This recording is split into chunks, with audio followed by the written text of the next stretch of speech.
Oke,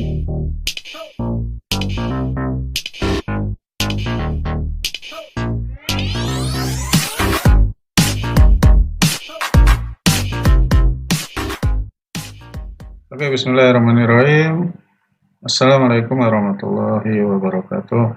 Bertemu lagi dengan saya, Mas Jun, di channel YouTube Bisnis Itu Asik. Salam sukses, maju bareng, sukses bareng, halalan toyiban, dunia dan akhirat. Amin ya rabbal alamin. Oke, kita langsung masuk aja ke acara kita di podcast online hari ini bersama Kak Fatia. Ya, gimana kabarnya Kak? Halo semuanya, alhamdulillah baik. Mas Jun apa kabar? Alhamdulillah. Ya, kita terima kasih nih kepada Kak Fatia udah mau mampir di channel YouTube yang masih baru ini Kak. Jadi subscribe-nya juga mungkin masih bisa Semakin dihitung. lanjut nih. Tapi nggak apa-apa. Ini kita ingin fokus ke bisnis lah. Entah itu nanti tutorial bisnis ataupun ya termasuk kayak sekarang ini ya, typing atau live streaming, juga tentang pengetahuan tentang bisnis itu sendiri. Nah, sekarang kita ingin tema kita ini tentang anak muda karena tamunya anak muda. Ya, temanya itu tentang anak muda haruskah melek bisnis gitu ya. Nah, ini karena kita tahu ya di era-era sekarang ini kan disebutnya itu era transformasi digital tuh. Banyak saya melihat itu tiba-tiba anak-anak muda itu ada yang tiba-tiba viral, tiba-tiba sukses gitu ya. Nah, ini kita langsung aja pertanyaan pertama nih ya Kak ya. Mencermati keadaan sekarang ini yang semuanya sudah serba go digital. Nah, menurut Kak Fatia ini adakah peluang anak-anak muda zaman now ini untuk masuk ke dunia bisnis ini? Menurut Kak Fatia gimana? Alhamdulillahirrahmanirrahim. Sebenarnya banyak banget sih Mas kalau kita ngomongin peluang ya. Bahkan ya kalau bisnis itu kan kata orang tuh yang penting mulai dulu aja gitu kan. Nah sekarang mulai dulu ajanya di era digital tuh lebih mudah gitu. Kita dengan bermodal kamera sama internet aja itu bisa jadi modal yang besar gitu. Dan bentuk bisnis di era digital juga banyak banget gitu ya Mas Nia. Kayak yang tadi Mas Yun udah bilang, tiba-tiba ada yang viral, nanti yang viral bisa self branding itu kan juga termasuk bisnis gitu. Dia bisa mempromosikan sebuah produk, habis itu karena dia viral banyak yang nontonin dia, brand-brand pada datang gitu. Itu salah satunya. Terus ya banyak juga sih sekarang kayak sekarang kan anak muda tuh biasanya mainannya project gitu ya. Mereka kerja sama, abis itu buat project sesuatu, entah itu mereka bisnis jualan baju, jualan makanan, jualan skincare. Terus sekarang tuh lagi nge-booming banget tuh produk-produk lokal yang luar biasa banget gitu impact-nya. Terus apalagi ya, ya pokoknya banyak gitu. Dan menurut aku kalau kita ngomongin peluang, pasti peluangnya besar banget. Jadi tinggal gimana caranya anak muda tuh bisa memanfaatkan apa yang dia punya untuk dijadikan ide bisnis aja gitu. Gitu sih Mas Jun kalau menurut aku ya. Pasti ada. Banyak banget. Nah, kira-kira Kak Fatia tertarik nggak untuk terjun ke situ? Ke bisnis model seperti itu yang Kak Fatia sebutkan tadi? Kebetulan kemarin tuh aku sempat ada proyek, cuman proyeknya itu agak ke-pending karena lebih baik proyeknya berjalan kalau akunya udah lulus kuliah gitu, karena hal itu nyangkut sama keilmuan psikologi. Jadi kayak sekarang juga ada tuh Mas model bisnis kayak misalnya apa namanya tes tes psikologi online gitu. Habis itu di situ nanti ada kita kerjasama sama psikolog atau kayak gimana gitu. Nah, aku juga lagi bekerja di proyek itu gitu sama teman-temanku. Nah, kebetulan karena masih ngembangin alat ukur juga, masih nunggu aku lulus juga gitu segala macam, dan teman-temanku juga lagi pada skripsi skripsian gitu. Jadi emang lagi ke pending aja. Cuman emang ya kayak gitu, kita ngelihat peluang bisnis itu sangat berkembang di masa depan karena sekarang juga banyak model yang serupa kayak misalnya Halodoc atau misalnya platform yang mengadakan konseling online segala macam gitu. Nah, kita juga akan ya mirip-mirip lah kayak gitu, tinggal nanti ada hal yang membuatnya unik. Kita spesialisasi di satu bidang yang menurut kita tuh belum belum dipakai sama platform lain. Nah, itu sih, jadi kemarin lagi ngerancang model bisnisnya seperti apa, karena kebetulan aku juga jadi orang yang ngedevelop produknya gitu. Jadi ya insya Allah mohon doanya aja gitu sih. Keren. Ya semoga bisa berkembang ke bisnis-bisnis lain juga. Karena mau gimana pun itu kan soal uang ya. Dan untuk hidup kita butuh uang, jadi rasanya ya mungkin kita bisa coba-coba. Terus aku juga lihat kayak sekarang tuh bisnis tuh udah bisa dilakukan sama semua umur gitu ya, maksudnya nih kayak ngelihat status WhatsApp ibu-ibu tuh isinya jualan gitu ya, pada jualan entah itu jualan baju, jualan mainan anak-anak atau buku segala macam. Bahkan adik-adik kelasku yang masih SMP, SMA itu udah bisa jualan sendiri, udah punya penghasilan sendiri, dan menurut aku itu keren banget sih. Ya, keren. Ya, tadi garis besarnya ingin nice-nya itu ke bidang psikologi ya, sesuai dengan jurusan Kak Fathia kuliah itu ya. Iya, biar kerjanya sekali gitu Mas. Iya. Dan itu memang saya lihat masih peluangnya masih gede banget itu Kak. Karena masih belum banyak lah ya yang masuk ke dunia itu. Ya, kita doakan bersama. Sama nanti ke depannya kan aku pengen buat biro psikologi juga, dan otomatis itu akan jadi salah satu bentuk bisnis juga gitu. Ya, keren. Ya, kita doakan bersama, sukses semuanya. Ya Allah, amin. Dari sisi Kak Fathia udah jelas ya, bisnis yang akan dilakukan Kak Fathia itu jelas. Nah, kemudian teman-teman kita itu di luar sana itu kan banyak anak-anak muda zaman now. Nah, ketika mereka punya niat untuk bisnis, itu kira-kira menurut Kak Fathia, apa solusi atau motivasi yang bisa diberikan kepada teman-teman kita itu? Apa ya, motivasi untuk anak-anak muda? Aku bingung kalau ngomongin soal motivasi buat mereka.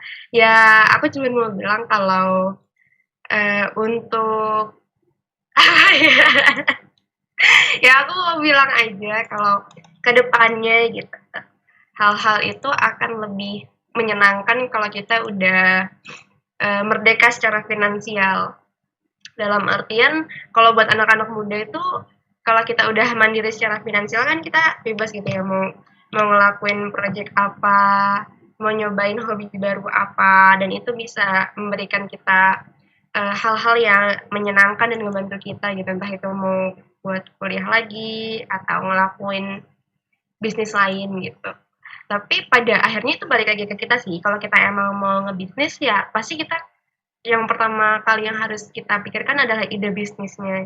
Kita mau ngebisnis apa nih? Habis itu ya konsistensi. Karena emang pada akhirnya bisnis itu butuh konsistensi ya nggak sih Mas Jun? Kadang di awal tuh kita nggak tahu nih profitnya tuh ada apa enggak, atau ternyata pasar yang kita tuju salah atau gimana. Nah itu butuh konsistensi dan terus belajar sih kalau menurut aku. Jadi kalau menurut aku kalau motivasi ya dengan bisnis, dengan profitnya itu akan memberikan sesuatu buat kita dan buat orang lain juga, karena dengan kita punya sesuatu maka kita bisa memberikan hal itu ke orang lain gitu. Sama yang kedua ya bisnis tuh menurut aku ya tempat belajar sih. Jadi kalau emang teman-teman tertarik buat membisnis ya mangga silahkan aja, karena perjalanannya itu bakal ngasih kita banyak pelajaran. Karena dulu tuh aku SMA juga sempat bisnis gitu maksudnya, jadi ngebisnisin jadi apa ya namanya ya, dropship atau reseller namanya. Jadi tanteku tuh suka bikin kue gitu, kue kering kayak brownies, kue pie segala macam gitu. Terus aku tuh nyalurin itu ke teman-temanku. Jadi perantara antara tanteku sama pembeli. Nah, dari situ aku belajar kalau oh ternyata cara ngelola duit tuh kayak gini ya.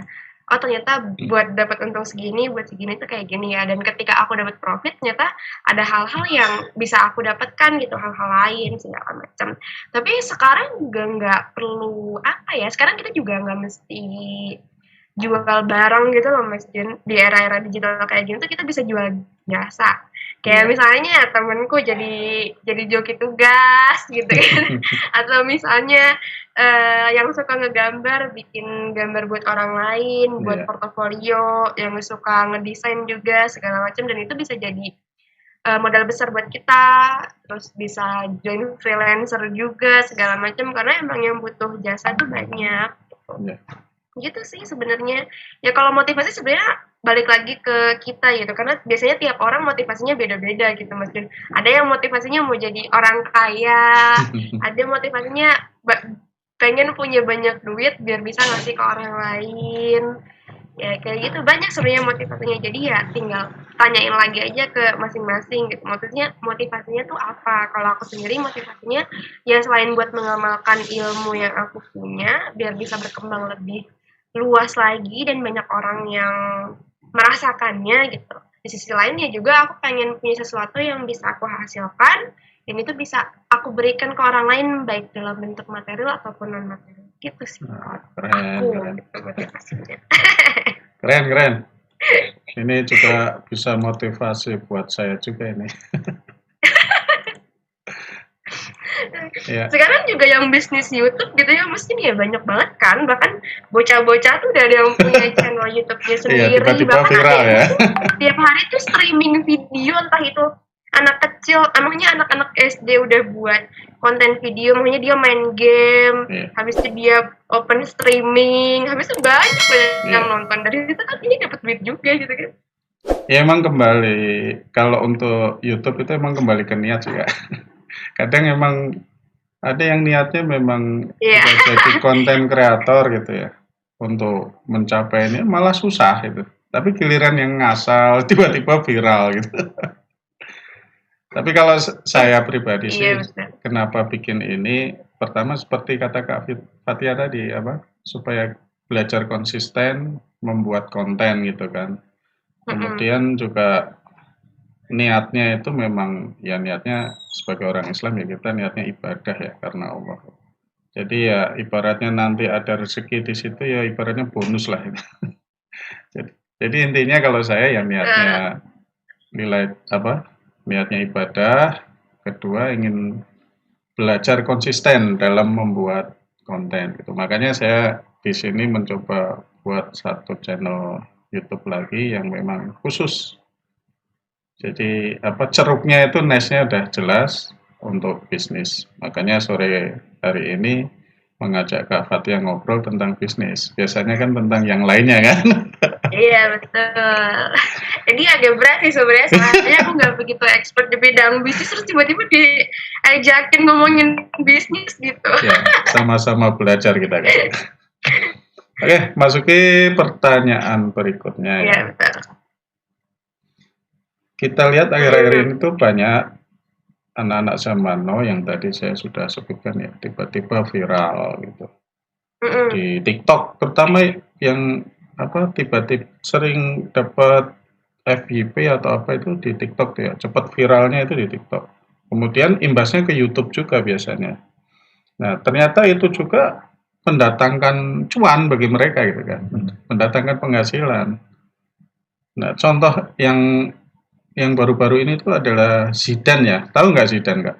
Yang nyanyi itu tiba-tiba. Oh iya pernah. Yang orang Palu tapi suaranya bagus dia.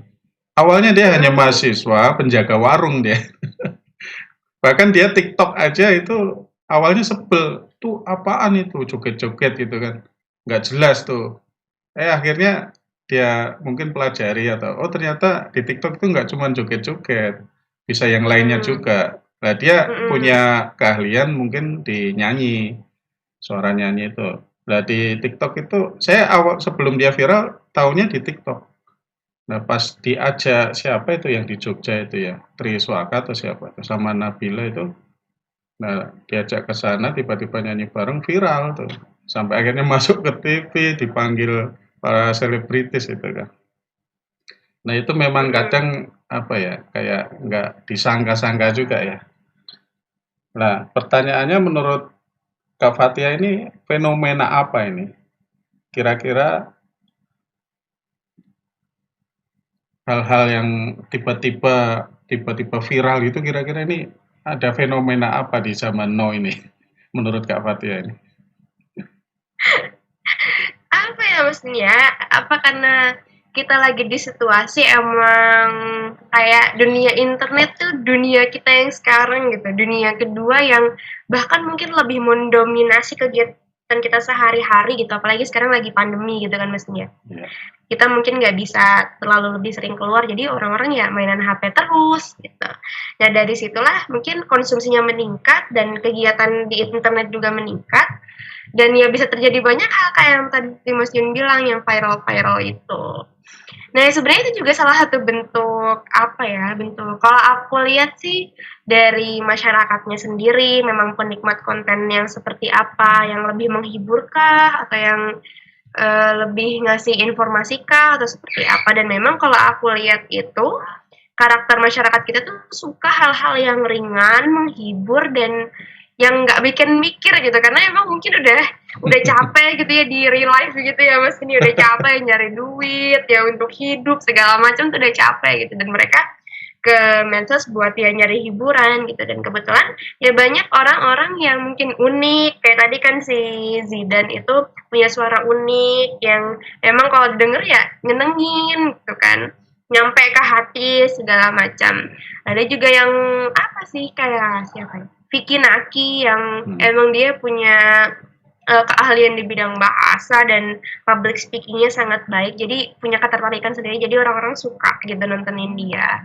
Dan gak sedikit juga orang-orang yang biar dapat apa ya, biar dapat viral itu yang tadi Mas Yun bilang, ya melakukan segala hal kayak misalnya prank atau misalnya joget-joget yang kayak gitu. Tapi emang ya hal-hal kayak gitu emang ada pasarnya gitu loh Mas Yun. Ada yang menikmati, jadi emang itu bisa jadi ladang bisnis juga gitu buat mereka. Karena ketika mereka viral banyak yang nonton, otomatis ya kayak tadi brand-brand tuh namanya juga mereka nyari pasar gitu ya, dan itu ngebantu mereka gitu. Ya gitulah emang, ya tinggal gimana caranya kita sebagai misalnya konten kreator juga untuk memikirkan salah satunya konsekuensi dari apa yang kita buat gitu, produk yang kita ciptakan gitu kan. Kalau misalnya apa namanya konten kita yang kurang baik gitu ya, kurang mendidik dan kurang etis juga, ya itu juga salah satu bentuk tanggung jawab sih kalau aku bilang. Itu juga hal-hal yang apa yang harus diperhatikan juga sih kalau buat aku ya, kalau value buat diri aku gitu. Jadi apapun yang kita buat tuh nilainya tuh harus baik gitu. Meskipun mungkin nggak 100% baik, tapi ya lebih cenderung ke arah baik, bukan ke arah yang kurang baik, karena ya ada efeknya juga ke kita, ke yang nonton juga. Jadi ya itu salah satu bentuk tanggung jawab kita juga gitu sebagai seorang pembuat konten. Ada nggak sih manfaatnya? Tapi ya kalau emang menyenangkan sih Mas Jun, kayak apa ya, kita cuma joget, bukan cuma ya, namanya kita joget ngikutin tren, habis itu banyak yang lihat terus kita dapat uang. Itu kan suatu hal yang gampang banget gitu ya, bukan gampang sih, aku nggak pengen bilang itu gampang karena pasti ada effortnya, tapi ya hal-hal yang ringan, effortnya tuh nggak begitu berat, tapi mendatangkan uang gitu. Jadi ya udah, ya itu biasa sih referensi masing-masing orang. Tinggal kita juga sebagai penonton lebih bijak aja gitu untuk memilih tontonnya. Iya betul juga. Betul sekali. Ya apa yang akan kita lakukan pasti ada pertanggungjawabannya.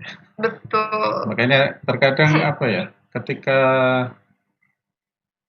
ada terutama orang tua ya, generasi saya lah atau di atas saya itu menganggap apa namanya, media sosial itu hanya tidak membawa manfaat dan lain. Ya kalau saya nggak begitu berpikirnya.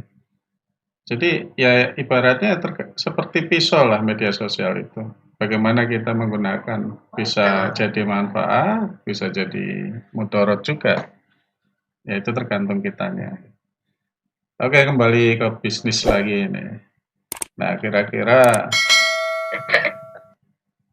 Kak Fatia ini punya ide apa nih? Ide bisnis apa yang kira-kira bisa apa namanya, dipakai oleh teman-teman nih dalam waktu yang tidak lama ibaratnya. Kira-kira punya ide apa itu? Ya mungkin Kak Fatia sendiri mungkin belum melakukannya juga, termasuk saya juga. Lah ini mungkin dari Kak Fatia ada ide yang bisa kita lakukan bareng-bareng nanti. Apa Kak? Apa ya, kalau ide itu sebenarnya, kayaknya udah banyak juga sih yang ngelakuin hal itu, cuman aku sendiri selalu mikir kalau kita tuh selalu bisa mulai dengan apa yang kita punya gitu. Kalau tadi Mas Jun menitik beratkan ke yang bisa langsung kita lakukan gitu. Ya kita berkaca aja gitu, kira-kira apa nih source yang kita punya, mulai dari sumber daya yang kita punya, terus dari diri kita sendiri juga apa yang kita punya, dan itu bisa jadi hal yang bisa kita dalam tanda kutip jual gitu ke orang-orang. Kalau misalnya kemarin aku lihat tuh banyak teman-temanku yang suka gambar tuh mulai open commission gitu. Jadi mereka buka tarif dari apa yang bisa mereka lakukan gitu. Misalnya per muka, per setengah badan, terus full gitu kan. Atau misalnya kayak aku suka nulis tuh juga bisa jadi hal yang langsung menjadikan uang kalau misalnya kita lihat lowongan pekerjaan kayak copywriter atau content writer gitu-gitu kan bisa.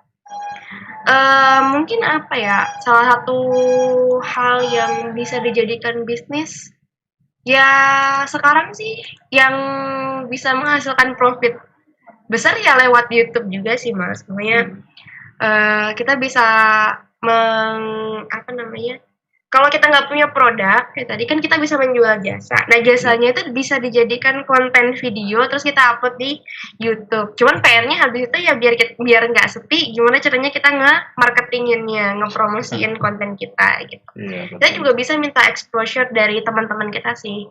Itu juga yang ngebantu. Jadi kalau misalnya kita ngomongin Indonesia, sebenarnya banyak banget sih apa ya, mulai dari konten sekarang tuh yang harus jadi titik beratnya. Kalau konten ya idenya apa nih, ide yang belum ada. Kalau aku sendiri kemarin kepikiran buat konten psikologi gitu, soalnya kalau aku lihat konten-konten psikologi khususnya buat orang-orang Indonesia tuh kurang banyak gitu, kurang ada yang apa ya, kurang ada yang bisa jadi acuan, dan kurang kurang apa ya, aku rasa ada yang kurang aja, dan aku bisa ngisi gap itu gitu. Kemarin sih aku lihat cuma ada mbak analisa aja yang emang udah apa namanya, udah terkenal gitu, orang yang jadi penontonnya banyak. Cuman kayak yang ngejelasin kayak materi-materi psikologi menjadi hal-hal sederhana yang mudah dipahami itu belum ada gitu. Jadi aku mau coba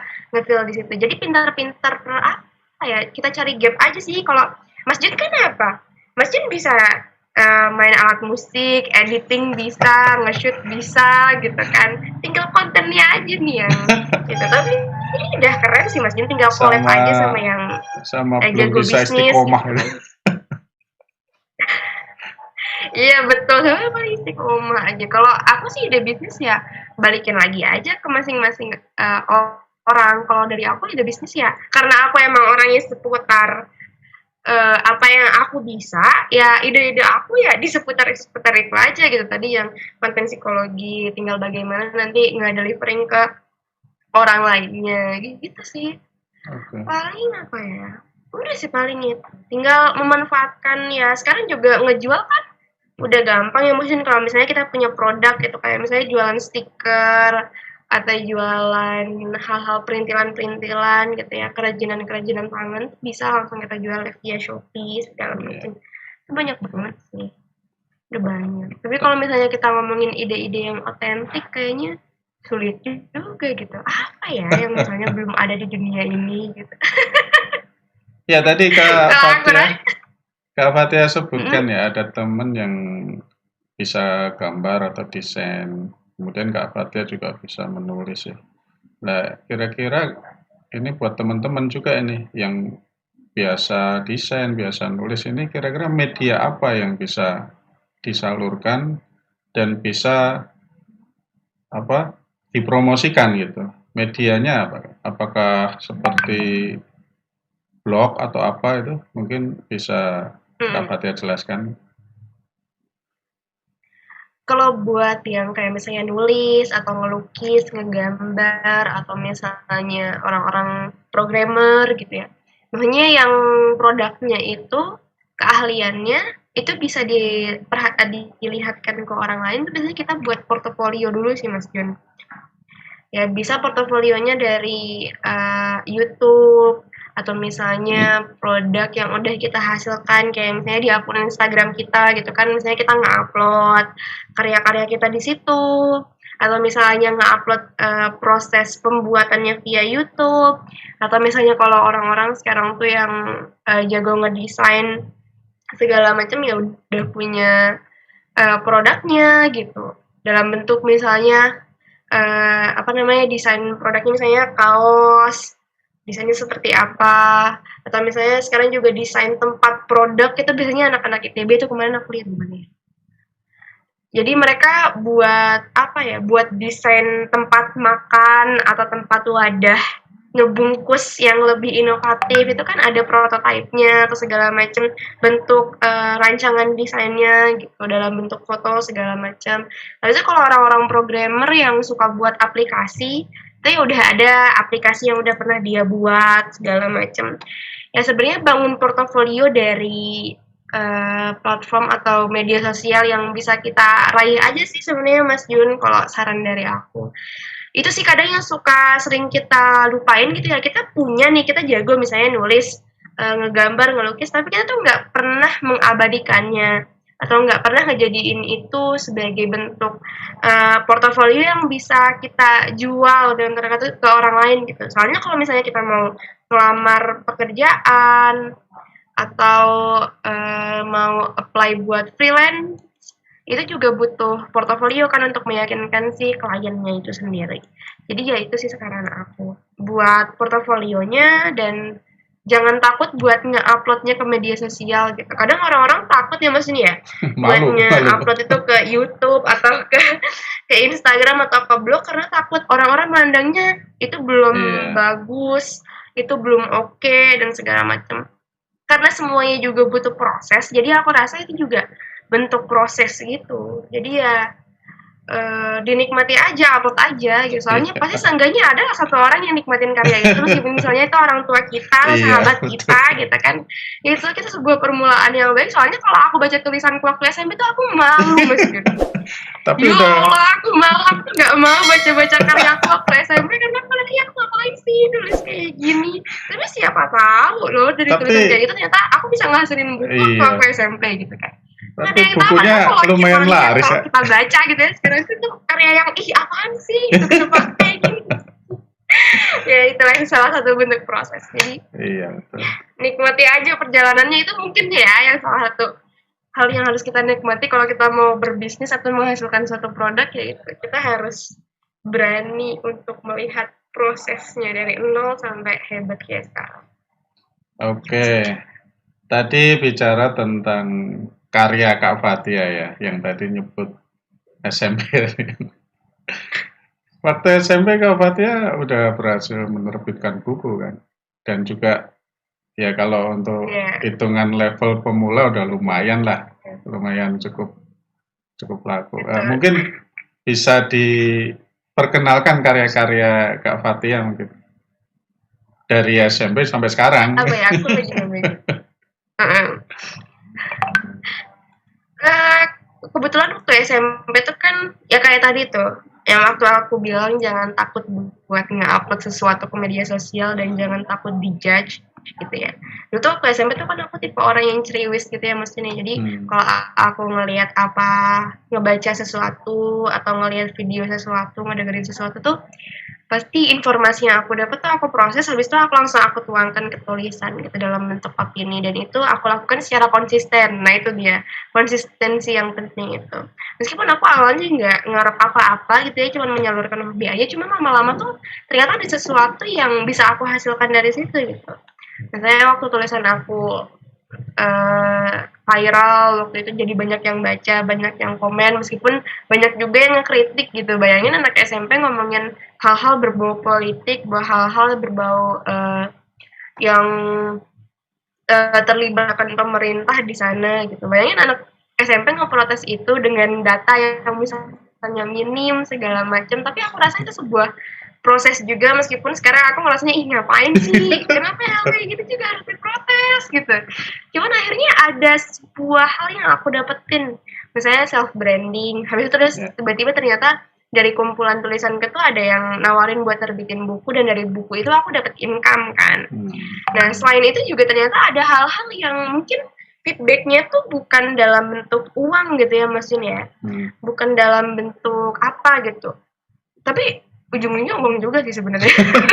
Kayak misalnya dari aku nulis diterbitin buku, otomatis ada orang yang undang aku buat jadi pembicara segala macam. Itu kan biasanya ada fee-nya, meskipun misalnya aku dari awal nggak matok fee segala macam ya, aku seneng aja ngomong di depan orang gitu. Atau misalnya gara-gara buku itu juga aku dapat beasiswa waktu SMA secara full, dan kalau dihitung tuh beasiswanya cukup besar gitu ya, jutaan, ratusan juta gitu kalau di total. Nah itu juga salah satu bentuk hal yang bisa kita dapatkan selain uang dalam bentuk rupiah yang bisa kita transaksi jual belikan. Jadi ada kebaikan-kebaikan lain, rezeki-rezeki lain yang bisa kita manfaatkan. Nah selain itu, habis itu waktu SMA aku jarang nulis karena mungkin emang kesibukan di boarding school. Habis itu kemarin waktu gap year aku balik lagi nulis karena emang udah lama banget terhenti kegiatan nulisnya, jadi ya balik lagi terseok-seok dari awal lagi gitu ya maksudnya. Itulah pentingnya konsistensi gitu, soalnya kalau udah berhenti susah lagi mulainya gitu kan. Jadi kemarin alhamdulillah mulai lagi nulis, jadi aku nyiptain karakter judulnya Candi dan Kiara, dan kebetulan branding tokohnya cukup baik, jadi cukup banyak yang baca, dan aku rasa itu yang aku kembangkan lagi gitu ke depannya. Gitu sih kalau soal karya, ya sisanya ya kadang aku bantu temen buat tulis deskripsi buat jualannya segala macam. Ya gitu sih Pak. Bisa nih.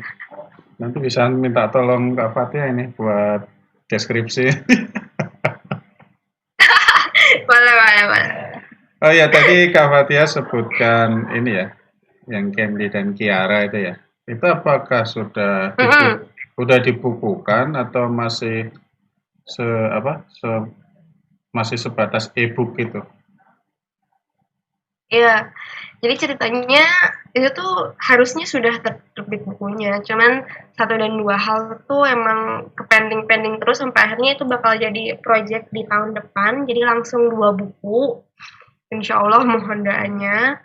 Tapi kemarin tuh dia sempat buat dialog pembukanya, jadi biar orang-orang tertarik sebenarnya Candi Kiara tuh apa sih yang mereka lakukan, apa sih yang mereka bahas. Itu aku buat e-booknya udah ada di Play Store dan masih aku free-kan, jadi gratis, semua orang bisa baca. Jadi ya itu juga salah satu strategi marketing yang coba aku bangun sih Mas Jun. Jadi sebelum bukunya terbit, aku pengen orang-orang kenal dulu nih sama tokohnya. Ternyata si Fatia punya anak namanya Candi dan Kiara gitu. Mereka suka ngomongin hal-hal yang berbau kehidupan, self reflection gitu-gitu segala macam. Jadi mereka udah tahu kira-kira gambaran bukunya tuh seperti apa. Cuman ya nanti gimana caranya aku buat kejutan-kejutan lain di bukunya. Jadi sampai sekarang buat Candi Kiara masih berbentuk e-book, judulnya Candi dan gitu, simbol dan Kiara. Kiaranya pakai Q.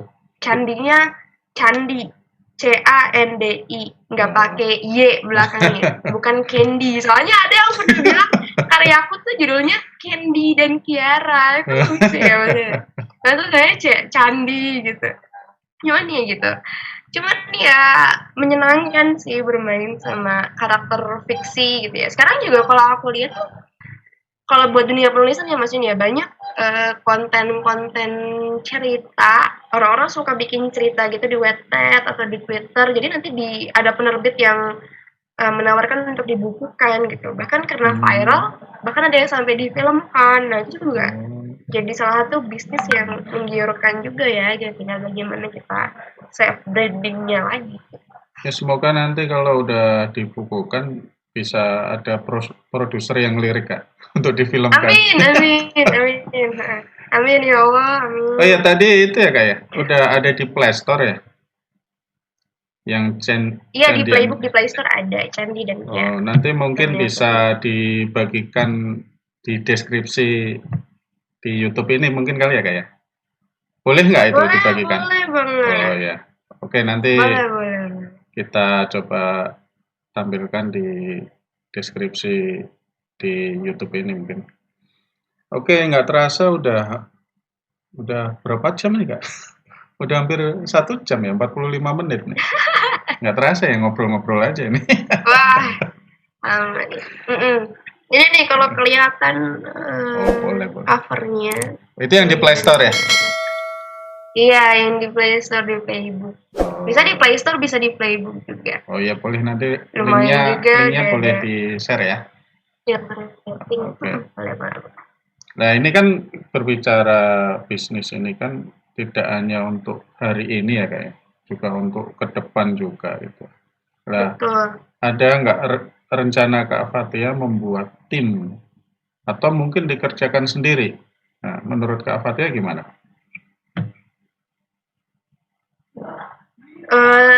Apa ya? Aku tuh tipe orang yang kadang ngerasa kalau ada orang lain yang ikut campur tangan tuh hasilnya bisa beda gitu.